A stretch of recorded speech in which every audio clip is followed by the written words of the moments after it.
Today's topic is van der Waals forces. What are van der Waals forces? The intermolecular forces present between non-polar molecules are called van der Waals forces.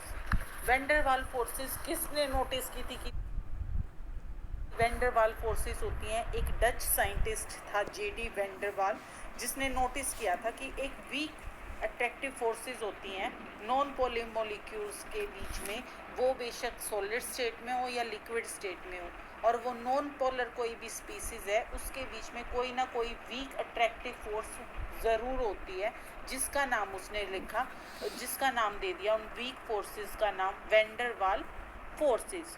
कोई जैसे noble gases हैं, इनकी stable noble gas configuration होती है, इनको attract करने, ये किसी के पास नहीं जाती, ये क्या होती हैं? नॉन पोलर होती हैं।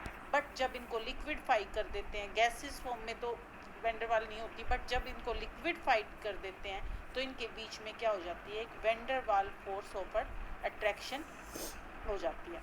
वैन डर वाल फोर्सेस बहुत वीक फोर्स होती हैं और ये हमेशा लो मेल्टिंग एंड इनका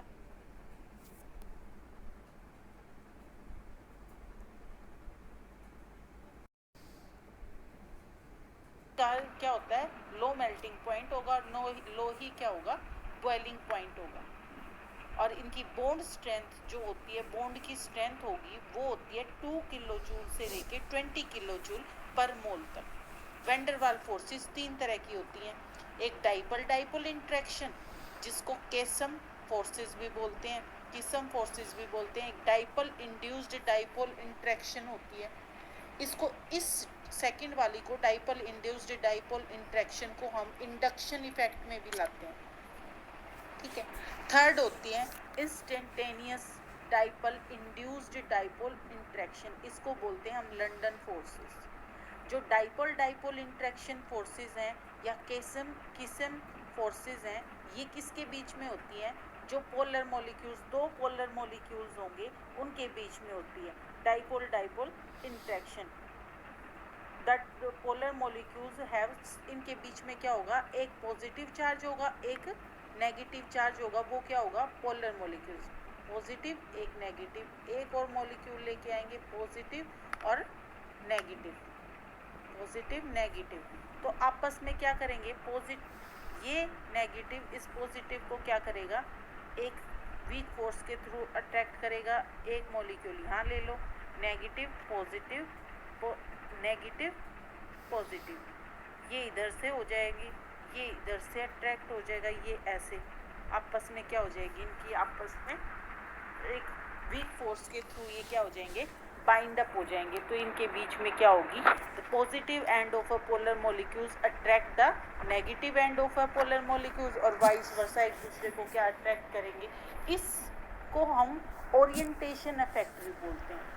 इस वाले को, जो डाइपोल डाइपोल इंट्रैक्शन और किसम फोर्सेस में जो पॉजिटिव नेगेटिव को अट्रैक्ट कर रहा है और नेगेटिव पॉजिटिव को अट्रैक्ट कर रहा है, इस तरह से इस अफेक्ट को हम बोलते हैं orientation effect. Orient itself under the influence of attractive force of polar molecules के बीच में अपने आप को क्या कर रहा है? ओरिएंट कर रहा है। इसमें कौन कौन से मॉलिक्यूल्स आते हैं? HCl, H2O, NH3, HF, HBr, HI। HCl क्या है? H के ऊपर क्या है? Positive charge. Cl के ऊपर क्या है? Negative charge. H2O में H2 के ऊपर H के ऊपर क्या है? पॉजिटिव, O के ऊपर है नेगेटिव। NH3 में भी क्या होगा? H ज़्यादा पॉजिटिव होगा और N कम पॉजिटिव होगा। N के ऊपर क्या है? लोन पेयर है, तो ये HF के H के ऊपर पॉजिटिव, F के ऊपर नेगेटिव। इसमें सेकेंड फोर्स आती है dipole induced dipole interaction. Dipole induced dipole interaction में ये दी थी, स्टडी की थी डिब्बई ने। ये वाली इंट्रैक्शन डिब्बई ने दी थी 1920 में। इसने कहा कि डाइपोल इंट्रैक्शन सिर्फ डाइपोल डाइपोल में, मतलब पोलर पोलर के बीच में नहीं, पोलर और नॉन पोलर के बीच में भी क्या होती है? एग्जिट करती है कोई फोर्स। उस फोर्स का नाम इसने दे दिया डाइपोल डाइपोल। किसके लिए? पोलर के लिए। इंड्यूस्ड डाइपोल किसके लिए? नॉन पोलर मॉलिक्यूल्स के लिए। इसमें क्या होता है? जो नॉन पोलर है,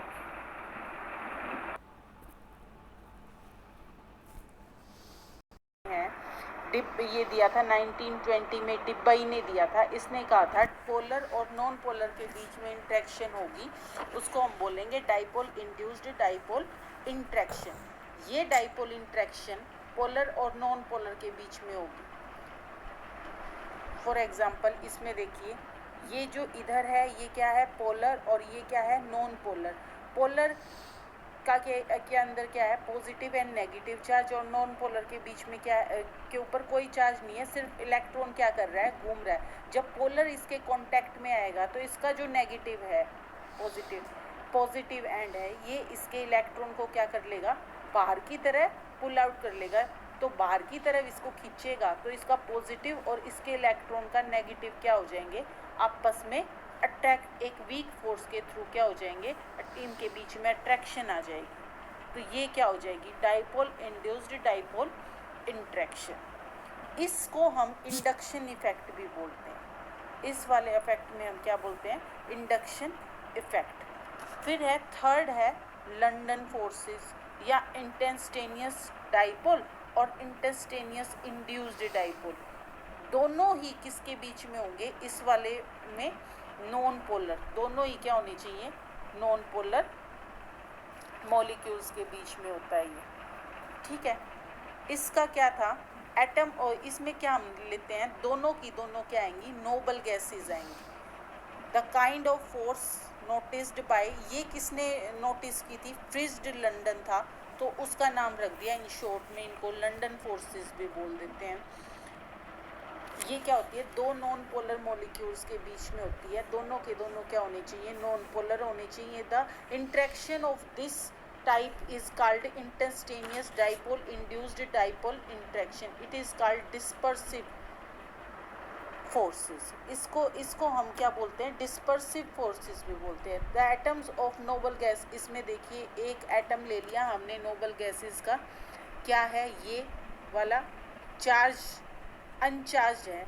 इसका इलेक्ट्रॉन ये क्या करेगा, जब हम इसको घुमाएं, इसका इलेक्ट्रॉन घूमेगा घूमेगा घूमेगा, घूमता घूमता क्या हो जाएगा, एक बार अपना पाथ क्या कर देगा, बाहर निकल जाएगा। पाथ से बाहर निकलते ये क्या बन जाएगा, अनसिमेट्रिकल हो जाएगा।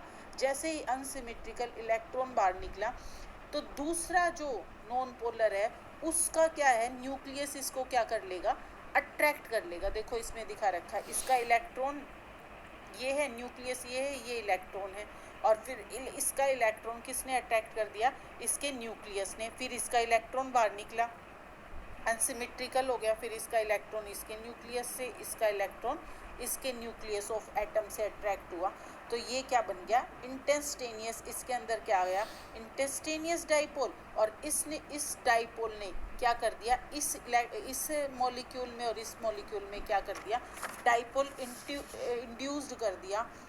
तो इंस्टेंटेनियस इंड्यूस्ड डाइपोल इंट्रैक्शन, और इनको लंदन फोर्सेस भी बोलते हैं। ये किस में, सारे के सारे नॉन पोलर मॉलिक्यूल्स में ये होती हैं। For example H2, Cl2, Br2, I2, F2, CH4, इन सब में क्या होगी आपकी, ये लंदन फोर्सेस होती हैं। फिर हैं फैक्टर्स, कौन कौन से फैक्टर्स और कौन कौन से factors of which magnitude of van der Waals के ऊपर डिपेंड होते हैं, साइज ऑफ एटम। जितना ज़्यादा साइज बड़ा होगा उतना ही क्या होगा, सरफेस एरिया ज़्यादा होगा। ग्रेटर चांस, जितना ज़्यादा सरफेस एरिया बड़ा होता जाएगा उतना ग्रेटर चांस क्या हो जाएगा, उसके टूटने में चांस क्या हो जाएंगे, ज़्यादा हो जाएंगे। जितने ज़्यादा टूटने के, इलेक्ट्रॉन बाहर निकलने के चांस ज़्यादा, उतनी ज़्यादा क्या हो जाएगी, van der attractive force of molecules ज़्यादा हो जाएगी, और इलेक्ट्रॉन क्या हो जाएगा, बाहर निकल जाएगा, और क्या बन जाएगा, अनसिमेट्रिकल बन जाएगा। फिर दूसरा, नंबर ऑफ इलेक्ट्रॉन्स। ज़्यादा नंबर ऑफ इलेक्ट्रॉन्स होंगे तो क्या होगा, ज़्यादा चांस होगा डिस्टोर्शन का, टूटने का क्या होगा, ज़्यादा चांस होगा। Because nuclear force can not be hold, nuclear force large number of electrons को होल्ड नहीं कर पाती इन सिमेट्रिकल मैनर। तो यहाँ क्या हो गया, देखो इस वाले में ज़्यादा इलेक्ट्रॉन है, इसमें 2 इलेक्ट्रॉन थे, इसमें क्या है 3 है, तो ये जल्दी क्या होंगे, अनसिमेट्रिकल होगा, इस शेप में आएगा क्योंकि इसका इलेक्ट्रॉन जल्दी बाहर निकलेगा। फिर है molecular structure, next third factor कौन सा है, मोलिकुलर स्ट्रक्चर। इन सिमेट्रिकल मॉलिक्यूल्स में क्या होता है, लेस चांस होता है इलेक्ट्रॉन क्लाउड टूटने का, और अनसिमेट्रिकल में मोर चांस होता है। क्यों? क्योंकि जो मॉलिक्यूल होगा वो लोन पेयर ऑफ इलेक्ट्रॉन्स के साथ भी होगा। For example the molecules H2 does not have any lone pair, H2 के पास कोई लोन पेयर नहीं है, तो ये क्या होगा, एकदम बाइंड होके लेस चांस है इसका डिस्टोर्शन का। बट Br2 लेंगे, इलेक्ट्रॉन क्या ये क्या है, Br2 बड़ा भी और इसमें क्या है इलेक्ट्रॉन पेयर भी है, इसके पास क्या है ग्रेटर डिस्टोर्शन प्रॉपर्टी है। दीज फोर्स कलेक्टिवली कॉल्ड है वैन वाल फोर्सेस। ये सारी की सारी चीज़ इकट्ठी करके हम इसको क्या बोलते हैं, इन फोर्सेस को क्या बोलते हैं, वैन वाल फोर्सेस। Thank you.